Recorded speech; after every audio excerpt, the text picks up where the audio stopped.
My name is Jasmine, and for 20 years, I told myself I'd forgotten this story.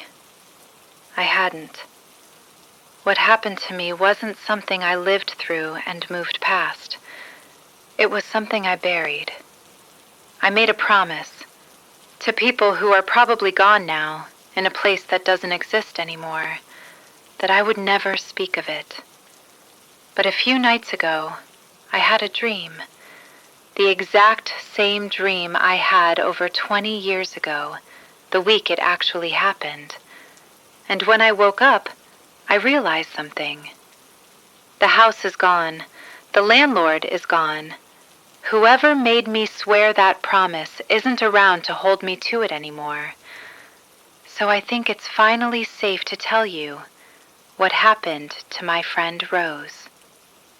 I was 18, maybe 19, fresh out of high school, accepted into a state university in a city far from home. My best friend got in too. Same school, different department, which meant that even though we were technically together, I was, in every way that mattered, completely on my own. The campus was too far from home to commute, so I did what every new student does. I found a boarding house. A 2-story building, fairly new, just a short walk from campus. I got a room upstairs on the 2nd floor. It's a strange kind of loneliness, moving to a new city for school. You don't know anyone. You don't know the rhythm of the place yet. But within a week or two, I started to find my footing. And that's when I met Rose. Rose lived in the room near mine. Same university, different faculty. So we never crossed paths on campus, not once. But back at the boarding house, we were inseparable. Walking to class together in the mornings. Rose lived in the room near mine.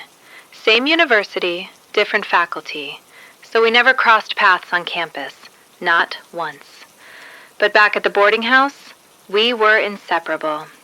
Walking to class together in the mornings, sliding into each other's rooms at night just to talk about nothing and everything. She was, very quickly, the closest friend I had in that entire city. For 2, maybe 3 months, that was just life. Normal. Good, even. Then one night, that changed. It was an ordinary evening. A few of us, all girls living at the boarding house, were gathered in one friend's room the way we always did. Everyone was there, except Rose. One of the girls, I'll call her Faye, was the one who said it first. "Have you noticed Rose hasn't really been around lately?" I said, "Of course she's around. I still see her in the mornings." But Faye looked at me like I was missing something obvious and said, "Every single night, Rose's room is empty." I asked how she could possibly know that, and Faye explained. At night, some of the girls would walk the halls, check in on each other, knock on doors just to see who was still up, who hadn't made it home yet. Normal boarding house stuff. And for almost a month, every time someone knocked on Rose's door at night, there was no answer. No light, no sound, nothing. I told her maybe Rose was just asleep. Faye shook her head. She said one of the other girls had seen Rose, standing alone by the side of the road, late at night, seemingly waiting for someone. They called out to her, called her name more than once. Rose never answered. She just stood there. The girl who saw it told Faye, "You're closest to her. You should be the one to ask what's going on." So that's exactly what I did. The next evening, I knocked on Rose's door. Through the window, I could see her silhouette. She was actually home this time. She let me in, and we talked for a long while before I finally asked her directly. "Rose, the girls told me you're never in your room at night. Where do you go?" She froze, just for a second, and then her whole face changed. Her cheeks flushed, her eyes lit up in a way I hadn't seen before. "I have a boyfriend," she said. His name was George, an upperclassman, she told me, someone she'd met on campus. kind, attentive. Every night the two of them would sit and talk, sometimes for hours, in the boarding house's small front sitting room. That's when my stomach dropped, because that sitting room was always empty after 9 at night. Always. Every girl in that house knew it. Once it hit 9, everyone retreated to their rooms, and the common area sat dark and silent until morning. There was no every night talking in the sitting room. There couldn't be. None of us had ever seen another soul down there. I told her this, gently, and Rose got defensive, almost desperate. "I'm not lying to you, Jasmine. I really am there every night, talking to George. Why hasn't anyone seen me?" Then she brightened, like she'd just solved the whole problem. "If you don't believe me, come tonight. I'll introduce you. He's coming over later." I should have said no. I said yes. I sat with her in her room as the hours dragged on. 10 o'clock. Then closer to 10:30. The whole time, something about it bothered me.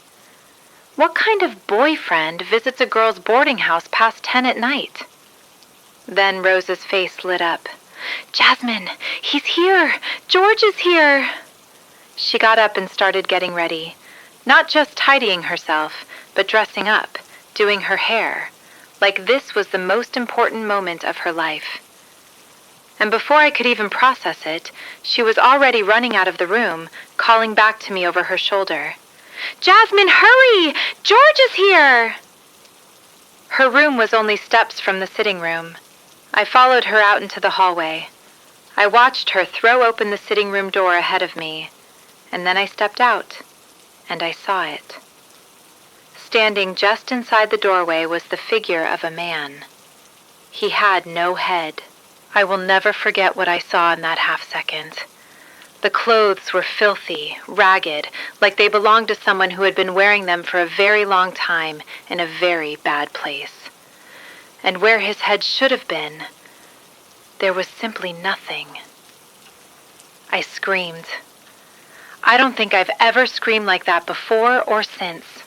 I clapped my hands over my eyes and just screamed, and the sound brought every single girl in that house out of her room.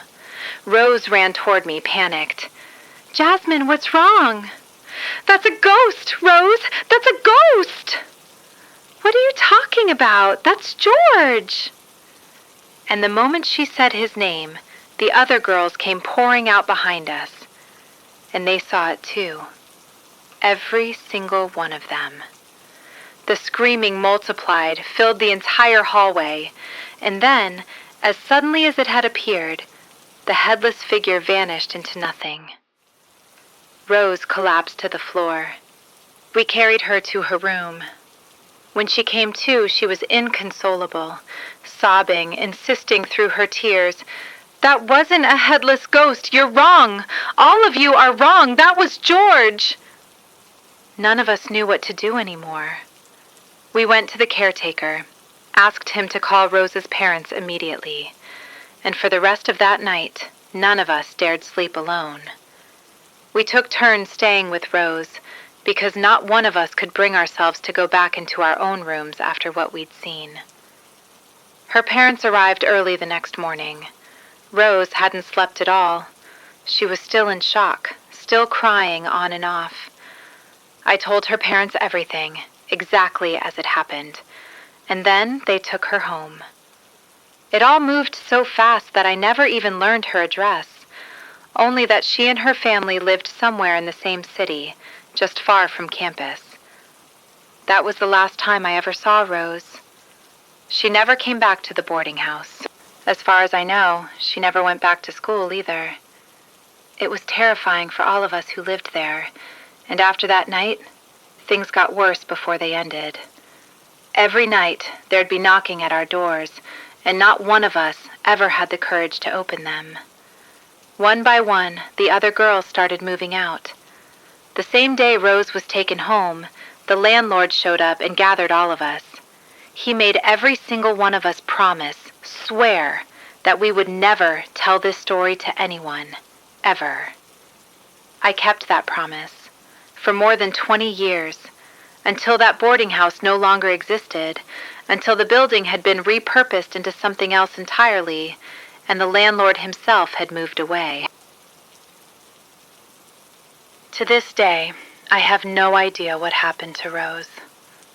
I don't know if she ever fully recovered.